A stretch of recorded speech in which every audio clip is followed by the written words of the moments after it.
Salut à tous, j'espère que vous allez bien. On se retrouve aujourd'hui donc pour cette deuxième partie de la foire aux réponses. Alors je ne vais pas pouvoir répondre à toutes les questions, donc il y a une partie encore des réponses que vous pourrez trouver donc dans mon article qui sera relié à cette vidéo là. Donc je vous invite à aller faire un petit tour sur le blog, le lien ce sera juste là donc en barre d'infos. Je suis désolée si je plisse un petit peu les yeux, c'est super ensoleillé aujourd'hui donc on a beaucoup de chance. Alors, du coup je filme dehors, je sais que c'est beaucoup plus agréable je trouve également. J'espère qu'au niveau du son ça va aussi. Voilà, donc on commence tout de suite parce qu'il reste encore pas mal de questions quand même. Donc première question, est-ce que tu prends de la B12? Donc oui, je me supplémente en B12 depuis plusieurs années déjà. Je la prends en général de la façon la plus simple qui est pour moi, c'est-à-dire sous forme de comprimé. Un petit comprimé tous les jours que je croque et puis voilà, mon supplément de B12 est fait. Alors deuxième question, fais-tu toujours des bains dérivatifs? Donc non, j'ai arrêté il y a maintenant peut-être 2 ans. Je ne sais pas. C'est vrai que je les ai pas tenus très longtemps. Alors j'ai beaucoup aimé parce que je trouve que ça avait des effets vraiment très bénéfiques. Ça m'avait fait vraiment beaucoup de bien. Par contre, je trouve qu'en hiver c'est un petit peu problématique. C'est vraiment pas hyper pratique de faire des bains dérivatifs. C'est-à-dire que moi je suis une personne qui suis très frileuse à la base. Et en hiver, j'ai toujours beaucoup de mal à me réchauffer. Et il faut savoir que pratiquer un bain dérivatif quand on n'a pas très chaud, c'est pas vraiment conseillé. Donc le problème s'est posé, c'est-à-dire que arrivé en hiver, voilà, me mettre ma poche de glace donc au niveau de l'entrejambe plusieurs heures par jour, pour moi c'était juste pas concevable. Ça me donnait encore plus froid. Donc j'ai arrêté et au final, j'ai vraiment pas repris. Ce qui est vraiment dommage, je trouve, mais voilà, c'est quelque chose peut-être qui ne me convient pas. Je réessayerai peut-être cet été, je ne sais pas, mais voilà, en tout cas, pour l'instant, je n'en fais plus. Alors, j'ai eu énormément de questions sur les tatouages. Apparemment, c'est vraiment quelque chose qui attise votre curiosité.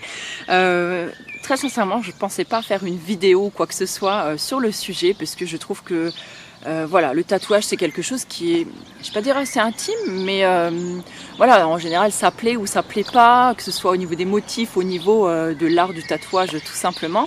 Moi le tatouage c'est quelque chose que j'aime depuis toujours. En fait, je pense j'attendais d'avoir, je me rappelle que j'attendais toujours d'avoir mes 18 ans pour pouvoir, oh là là, j'arrive pas à parler aujourd'hui, pour pouvoir me faire tatouer. Et en fait, je vais juste recadrer correctement, voilà. Et en fait, je me rends compte que j'ai attendu un tout petit peu plus quand même. Donc mon premier tatouage en fait c'était celui-là. Donc je vais vous montrer. Donc j'en ai un, voilà, c'était un petit tatouage tribal que j'ai fait il y a maintenant 18 ans. Puisque c'est un tatouage que j'ai fait donc peut-être la semaine ou 15 jours après m'être mariée. Voilà, mon mari n'était pas trop fan des tatouages, donc il n'avait pas envie que j'ai un tatouage en fait avec ma robe de mariée. Donc j'ai attendu d'être mariée pour pouvoir en faire un. Ensuite, mon deuxième, c'est un tatouage donc, que j'ai à la cheville. J'essaierai de vous insérer une photo. C'est un lézard. Oui, c'est ça, je pense à un lézard.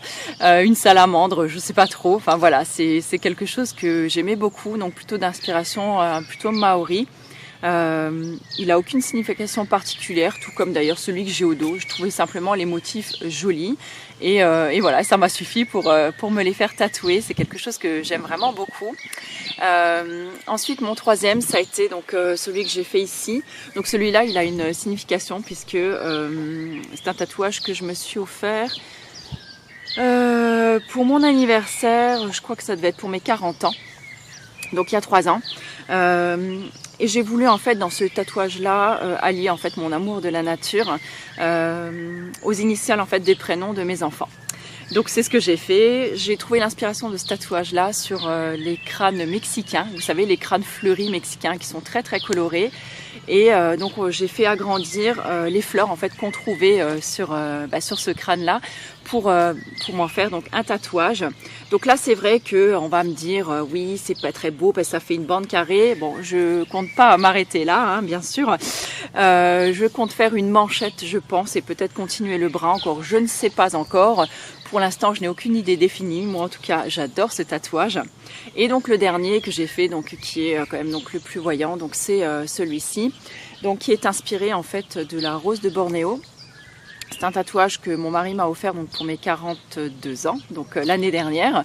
Et je crois très sincèrement, c'est mon tatouage préféré jusque-là. Ça a un petit peu un style de mandala et Donc la rose de Bornéo, je ne sais pas vraiment exactement ce que ça signifie et j'ai envie de dire que ça m'est égal. Je trouvais que le motif était très très beau et comme en fait j'ai un tatoueur qui ne reproduit jamais un motif, donc il me l'a un petit peu retravaillé et le jour où il est venu en fait me faire le tatouage, il l'a encore retravaillé en même temps qu'il me tatouait. Donc vraiment, moi c'est ça que j'aime chez mon tatoueur, c'est qu'il fait vraiment quelque chose qui est unique.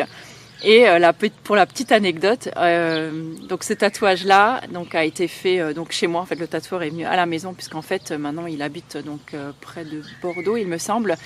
Et mais il a de la famille à Metz parce qu'en fait ce tatouage-là, c'était également lui qui me l'avait fait, donc le premier. Donc il y a 18 ans, et pour vous dire, donc on est toujours en contact. Et j'aime beaucoup ce tatoueur-là parce qu'en plus, il est vegan, il utilise des encres qui sont éthiques et pour la plupart végétales. Donc ça également, ça m'a été posé comme question. Je vous en avais déjà parlé, il me semble, je ne sais plus à quelle occasion. Bref, peut-être dans une vidéo favori quand je vous avais présenté en fait mon tatouage. Et vous pouvez demander à votre tatoueur en fait s'il utilise ça. Et donc moi je sais que je fais pleinement confiance à mon tatoueur, donc là-dessus il n'y a vraiment aucun souci. Et après au niveau de la douleur, écoutez, la douleur c'est vraiment propre à chacun.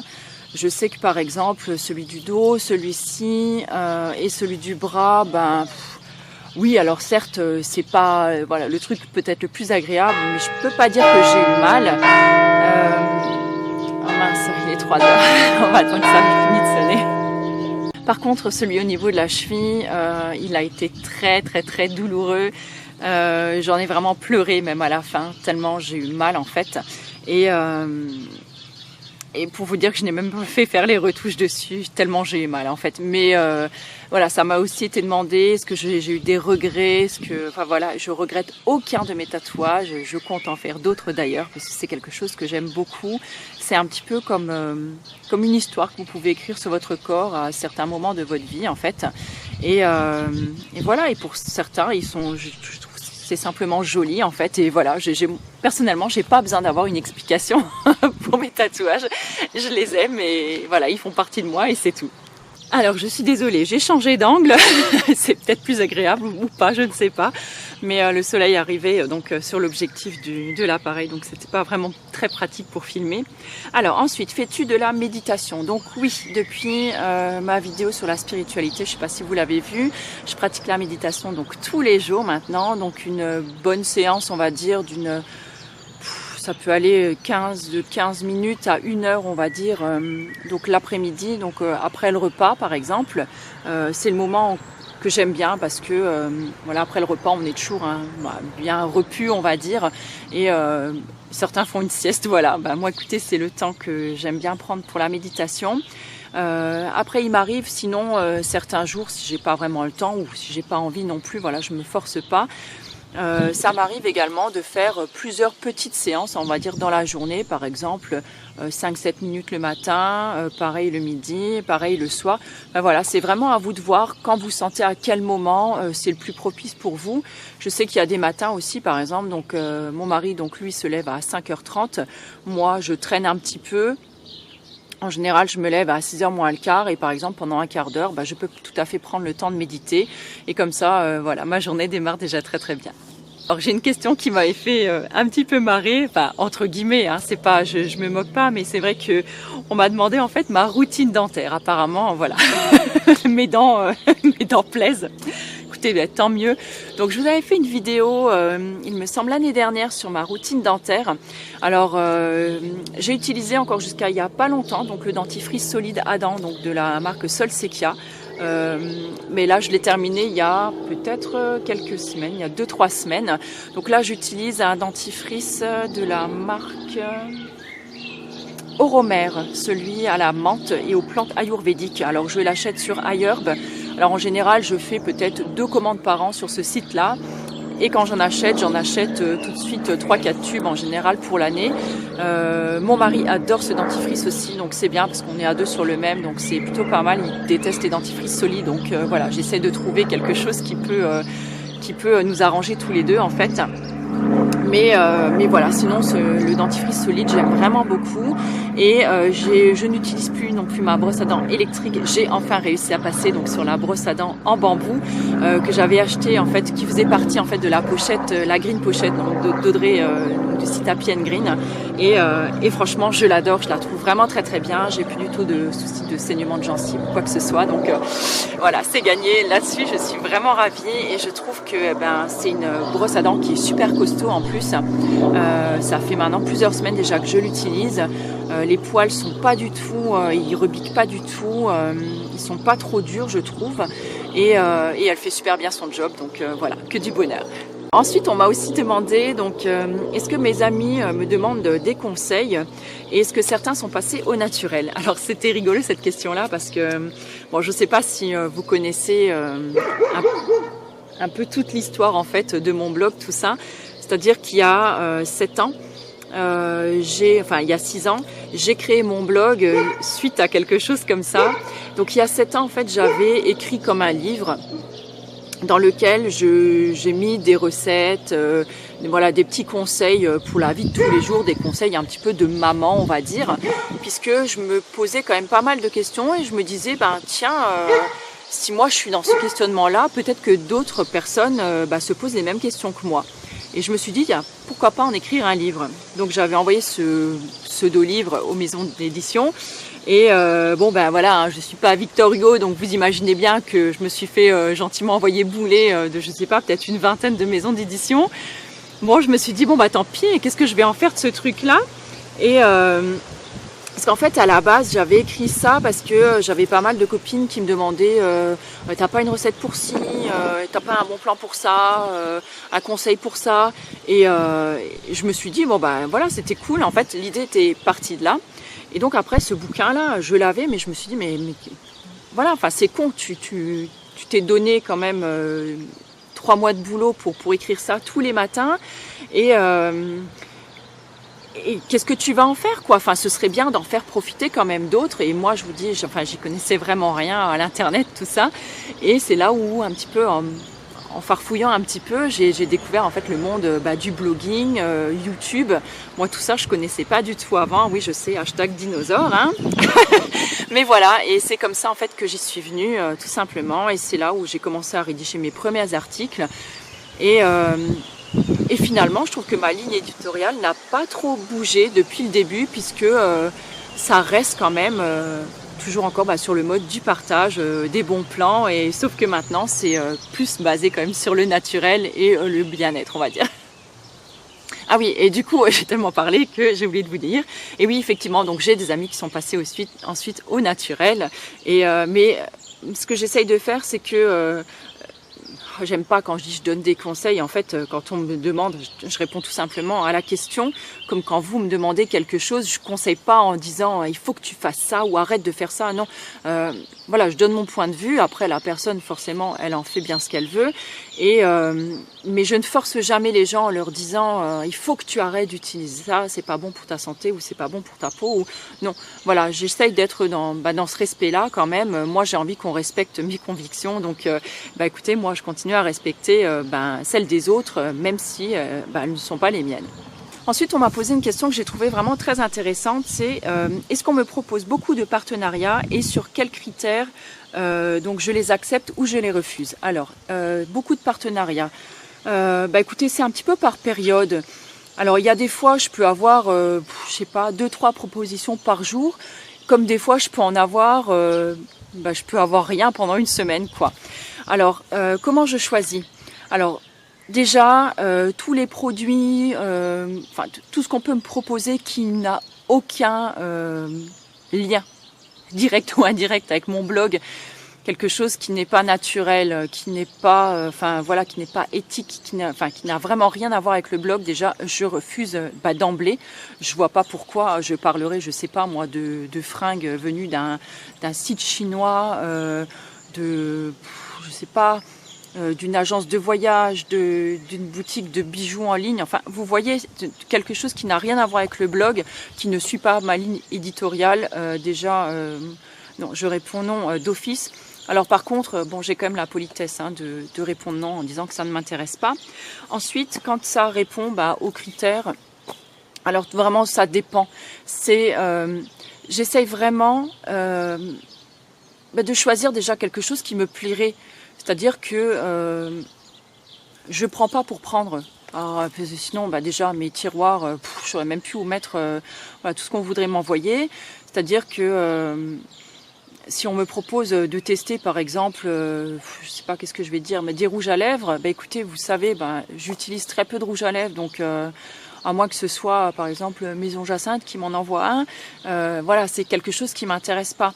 Ensuite, donc je me pose déjà cette question, est-ce que c'est déjà un produit que j'aimerais tester, qui m'intéresse, un produit dont peut-être vous m'avez parlé, peut-être qui serait susceptible de vous intéresser vous, parce que c'est important aussi justement comment je peux répondre à votre question si je sais pas comment il fait le produit, quelle est sa texture, comment il sent, comment il se comporte. Voilà, j'essaye un petit peu de trancher là-dedans. Ensuite, sachez que je n'ai jamais été payée pour vous parler d'un produit que je reçois. En général, je reçois le produit et ça s'arrête là. Et je trouve que c'est déjà, écoutez, plutôt pas mal. Parce que grâce à ça, ça me permet quand même de découvrir des produits qui sont, ma foi, plus ou moins sympathiques et que peut-être je ne pourrais pas m'acheter faute de budget ou je ne sais pas. Et ça me permet aussi de vous dire si, par exemple, tel produit, je sais pas, moi, à 60 €, ça vaut le coup de l'acheter ou pas. Voilà, donc déjà à ce niveau-là, en général aussi quand je passe un partenariat entre guillemets avec une marque, je demande carte blanche. C'est-à-dire que je ne veux pas qu'on m'impose quoi que ce soit, je veux qu'on me laisse dire, je ne vais pas dire ce que je veux, mais en tout cas ce que j'ai à dire. C'est-à-dire que j'aime le produit ou que je n'aime pas le produit, qu'on me laisse la liberté de le dire. Une marque qui va m'imposer, par exemple, je sais qu'il y a des marques qui vous imposent, par exemple, des mots-clés. Ça serait bien de mettre, je sais pas, le produit naturel, de glisser le mot comme ça. Ça, non, c'est non d'office, quoi. Je veux dire, c'est un truc qui me... voilà, je vois pas trop l'intérêt du truc. Voilà, j'ai envie de garder ma liberté d'expression, j'ai envie de garder ma crédibilité et j'ai envie de garder surtout mon amour-propre. C'est-à-dire que je ne vais pas vous dire qu'un produit est bien si je ne le pense pas. Voilà. Ça, je trouve que c'est la base de l'honnêteté déjà envers soi-même et envers les gens qui vous suivent. C'est du respect en fait. Et donc la marque, si elle est intelligente, si elle comprend en général, elles comprennent mes valeurs et en général on me laisse carte blanche. Et c'est vrai qu'il est arrivé, ma foi, à certaines fois où je n'ai pas aimé le produit, mais voilà, c'est pas pour autant que la marque m'en a tenu rigueur. Mais par contre, c'est sûr que je vais pas dire n'achetez pas ce truc, c'est de la merde. Ou je pense qu'il y a une façon de dire les choses et le fait d'expliquer pourquoi ce produit on ne l'a pas aimé, peut-être parce que c'est tout simplement la texture qui nous a pas convenu, peut-être le parfum, on a peut-être fait une réaction allergique à quelque chose, on a trouvé le flacon pas pratique. Enfin, il y a mille et une raisons pour laquelle ce produit pourrait ne pas nous plaire. Et je trouve que c'est important de le dire que plutôt juste de dire n'achetez pas ou voilà, c'est comme ça que moi je fonctionne. Alors après que vous me pensiez sincère ou pas, j'ai envie de dire que écoutez, moi en tout cas je suis le plus sincère possible. Si après vous ne me croyez pas, écoutez, j'en suis sincèrement désolée pour vous, mais voilà, en tout cas j'ai ma conscience pour moi et je sais ce que je dis. Alors je pense que je vais terminer donc avec 2 questions. Alors, réussis-tu à appliquer les 4 accords Toltec dans ta vie de tous les jours et quel est celui que tu trouves le plus difficile à mettre en œuvre? Alors oui, j'essaye, donc tous les matins quand je me lève, je me dis que c'est une nouvelle journée et donc c'est comme si j'essayais un petit peu de faire table rase de ce qui s'est passé la veille et j'appréhende en fait cette nouvelle journée avec un état d'esprit neuf. Parce que des fois, on n'a pas forcément passé une bonne journée la veille et on se dit, bon, voilà, aujourd'hui, je me réveille, j'ai la chance d'être à nouveau en vie et j'ai la chance de pouvoir faire de cette nouvelle journée une nouvelle chance pour appliquer, écoutez, tous les principes, on va dire, qui me sont chers.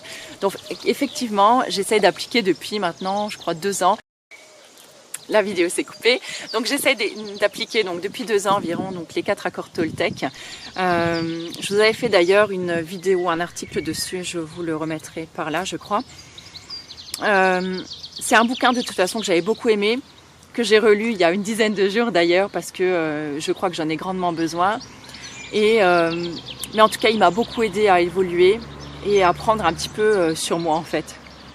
Et l'accord que je trouve le plus difficile à mettre en œuvre dans ma vie de tous les jours, c'est ne le prends pas personnellement.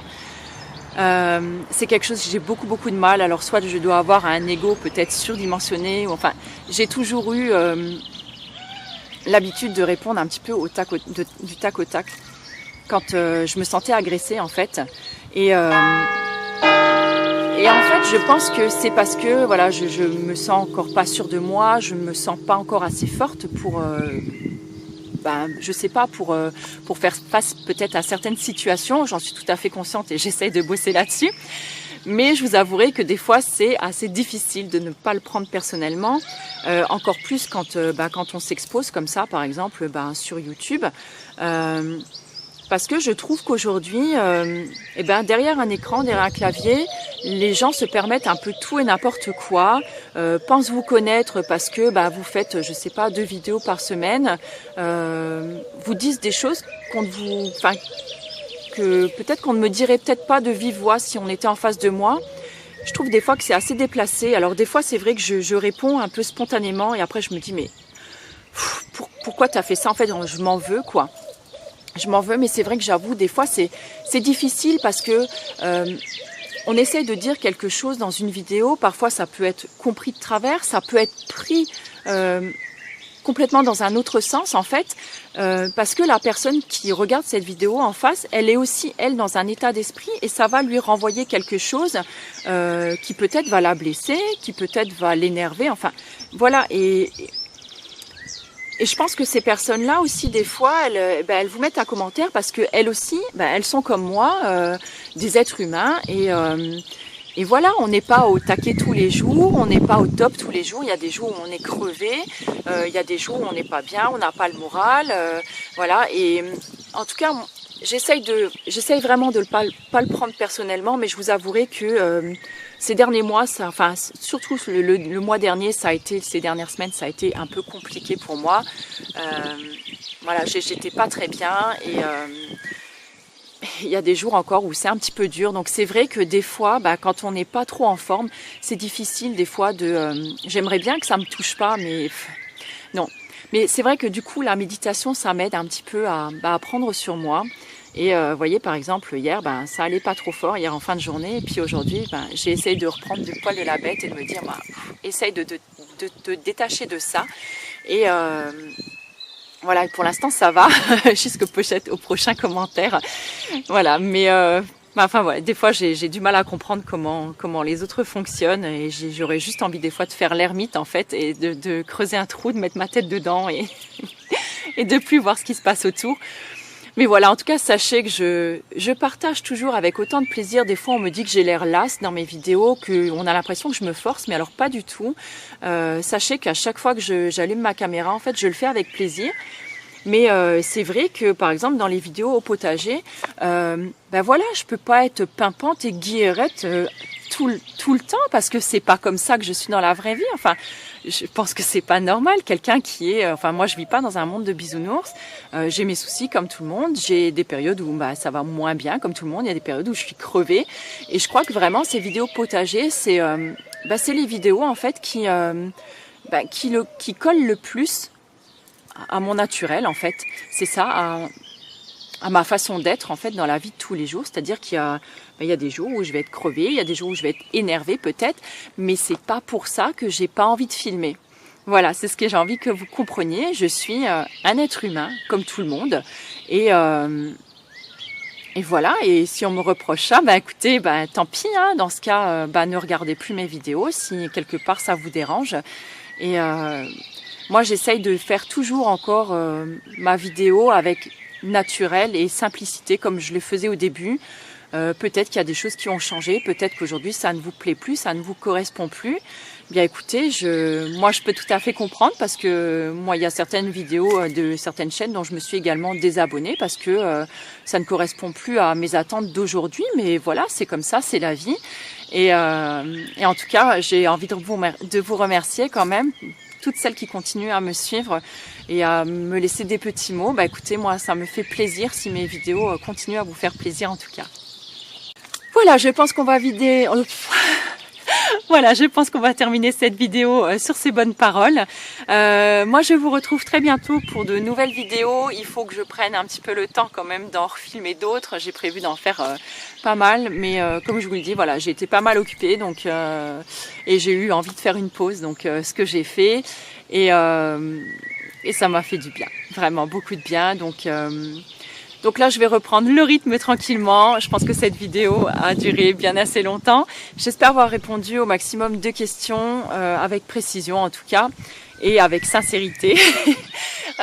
Pour le reste donc des réponses, je vous en remettrai encore quelques-unes donc dans l'article relié. Je vous souhaite une très très belle journée. Je vous embrasse fort. À bientôt. Ciao.